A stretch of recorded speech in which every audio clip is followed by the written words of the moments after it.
ایک ہونے کو شرک نہیں کہتے، ایک کو دو بنانا شرک ہے۔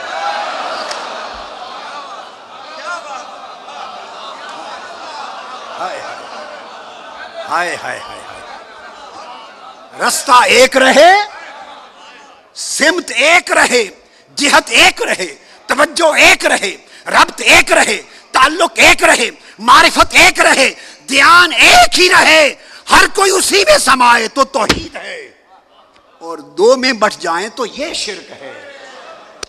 ادھر ادھر کرنا یہ شرک ہے، ادھر ادھر سوچنا یہ شرک ہے۔